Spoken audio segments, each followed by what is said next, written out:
This might be a new recommend for me. I might start recommending this board. Oh, I love this orange case, by the way. This is super, super pretty. This is like a weird stream because this is not actually sponsored or anything, by the way, guys. This is, Ivan sent his own copy of this to me today so we can take a look. But it's still going to be sort of a review because I never got to take a look at this keyboard. But it does start at 165. It has a lot of like interesting treatments and coating thicknesses, and they have like a warning. And I love their wording for this. Let me explain. Anodized top plus spray coat at bottom is forbidden. And anodized bottom plus spray coat at weight is not recommended. I'm guessing it's just because things will not fit properly, but it was just funny the terminology they used. I don't know. Pretty funny, dude. The forbidden combo. But yeah, this is about $165. I don't know if it was cheaper prior, and it does go up depending on what you want, like color-wise. So, but yeah, we have our plates. We have a bunch of foam, and there's a PCB in here, so we'll take a look at that after this.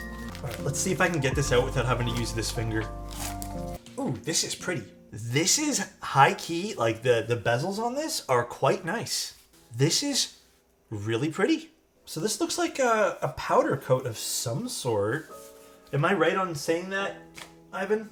And it looks like we have our pogo connector in here.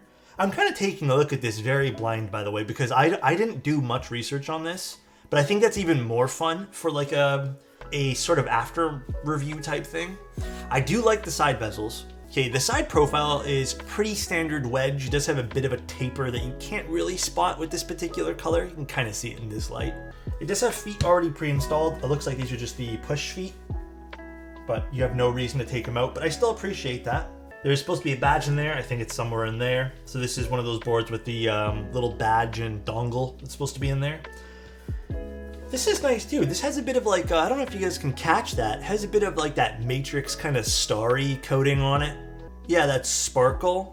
All right, I'm vibing with this. And I do like the front over here too. I love when boards do this, by the way. This is actually a big, I have a soft spot for this, dude. So is this also, I'm guessing this is one of those catch ball systems?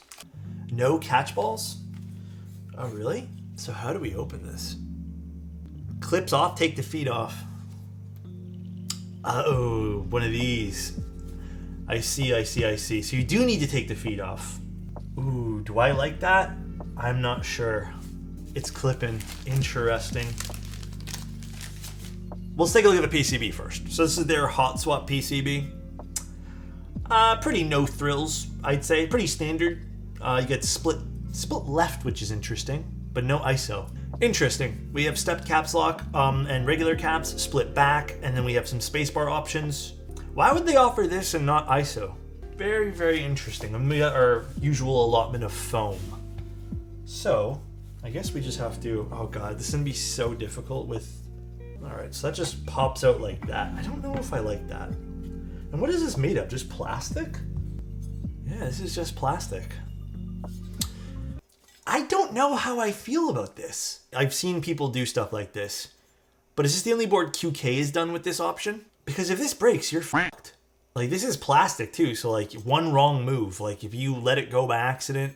Okay, well, I'm not sold on the way that this clamps together, but as we dive deeper into the case here, we do see some gasketing, or not gasketing, I guess some like force break over here, which is nice to see. Quite plush too. So it looks like that's being used to separate the case a little bit. And then, pre-installed, we do have some little pads, I guess, for how this is gonna mount. So, some thoughtful things there, and there's the Pogo connector down there. QK didn't do this with other boards from my understanding, only the QK65V2 series. Plate does support ISO. Maybe there's just a different PCB for it. Just a weird choice to include split left on this. Oh yeah, they do give you replacement clips. Well, that's nice. Okay, so you do get some replacement clips, although still don't know how I feel about them. Some screws. Oh, there's the dongle. We have the badge. That's a cute badge. This goes on the back of the keyboard. All right.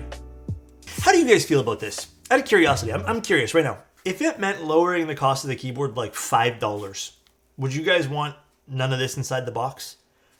And I want everyone to think critically, because what if this was your first board? Would you want to use this $5 is worth it for that. If it was like $5 extra, would you want all this stuff? Yes, says Pretty Calamity. Yes, 100%. Someone said make it optional, and you know what? I hard agree on that. The switch puller is actually good. Yeah, like these I actually don't mind. The screwdriver is not a bad addition either, but I think I'm at a point personally where like the cables, for example, I feel like if you're starting to get into the hobby, you start collecting all these random cables. I guess they're good to have. Yeah, you know, you might be right, Yoshi. I'm trying to think of it from a different lens, hence why I asked you guys. But I was thinking recently too, because I have a whole like slew of just like, you know, starter cables. And I was like, man, do I even need these anymore? If this is my first board, then sure, but personally, no. That'd be really cool. That'd be really chill if they actually offered a an optional version of that. But I understand why. All right, let's use some of these switches. KeyGeek MZ-Y1X, are they? All right, so if memory serves, these go in flat side on the bottom. Oh no, actually no, you can definitely do it from the PCB. What am I talking about? We can do either or here. It's double mounting. Is it flat on the bottom? I'm not too sure. Yeah, it's not flat on the bottom. I think it's actually the little one on the bottom. Okay, we'll do that. We'll try that out. One thing I will say about QK though, they don't put anything on top where the space bars or mounting points there anyways. So I can appreciate at least that with QK. This pogo. I hope the pogo is working. Let's see. So this is my one small gripe with these pogo connectors is getting it to initially kind of click into place here.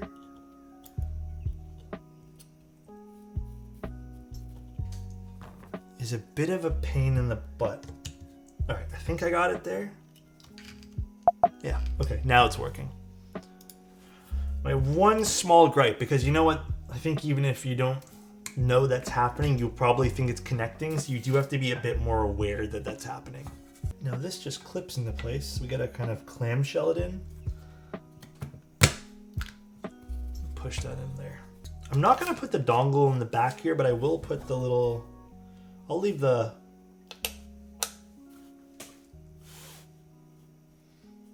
cute.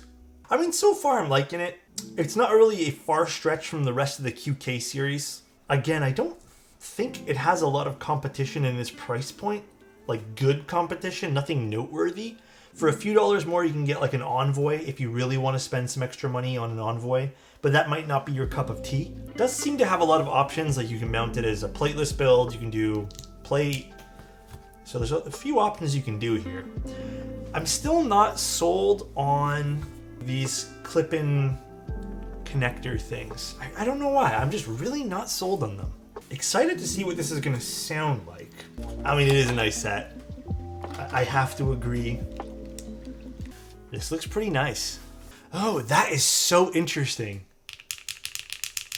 Because this is where that dongle, or not the dongle, the pogo pin is. Yeah. I didn't hear that when I typed on like the Neo Ergo. Well, I guess the Ergo had it separately. This is very, very apparent in this. Yeah, it's absorbing more.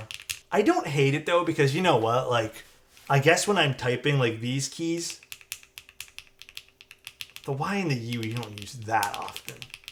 I don't hate it, but it's definitely there. Maybe that is a reason why the pogo pins aren't the best. No, I don't think I've heard it on any other QK board. Like, there hasn't been like a super apparent sound. Yeah, but it's definitely here on this particular one. Now, I'm very curious to see how this is going to sound, because this is using the KeyGeek switches, which few people here hyped up. And you know what? Lately, the KeyGeek stuff I've been trying has been excellent. So aluminum plate, KeyGeek switches, FR4 plate, yeah.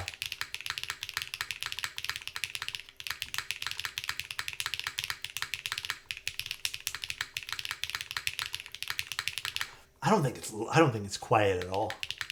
I actually quite like it. I think I would have maybe liked an aluminum plate with this more. I think it's my personal bias against FR4. Yeah, I think this is poppy, definitely.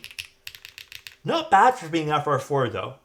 If I have to say like a ranking for FR4s, normally it's like Bottom of the barrel, I don't like it much anymore, depending on the board. Sounds decent for FR4 right now. I'm going to try some different space bars for sure. I actually like this space bar with this switch, and for the cost of these switches, they're very nice. 2021 FR4 was all the rage, and everyone said aluminum was terrible. Terrible tier plate except for Teja. To be fair though, I've always liked aluminum. Aluminum's always been my number one. I think I had a little point in which I was like, FR4 is pretty nice because I like it because it's a bit brighter. But then as boards got a little bit more like, you know, invested in their gasketing systems, I've always been the alu guy. Ooh. The Nixie's very nice with this.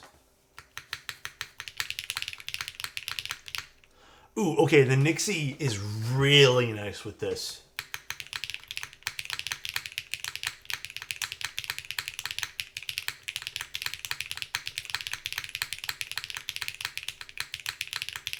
I actually don't mind these alphas though. Like they're pretty nice alphas, and mixed with this spacebar. Although it is a little jarring going from like a long pole alpha to a non-long pole spacebar. Nixie sounds very different from the rest of the board. The Nixie's nice. I mean, this is why I like cherry switches. The Nixie is something we always keep coming back to. Ooh, I like the Obscura in here too. It does sound sort of similar. I do think there is a little bit more depth to this. I think the Y1Xs, for the price point, what did we, the 30-something cents a switch? I think they sound phenomenal. I think the Obscura is my favorite to go with these alphas. The board's pretty good. Styling-wise, the board's nice. 19.8 top front height here, so it's a little tall, if you can get past that. And I'm very, very happy that I can achieve this sound profile, which is my ideal. This is my ideal sound profile with this board. Because I do feel like sometimes with the QK boards, you get a very flat sound signature with all the different mounting styles. This might be a new recommend for me. I might start recommending this board. The white hides a nice little swatch line on the side. Oh yeah, I know, the little taper on the side here. You kind of lose it with this color, but it's okay.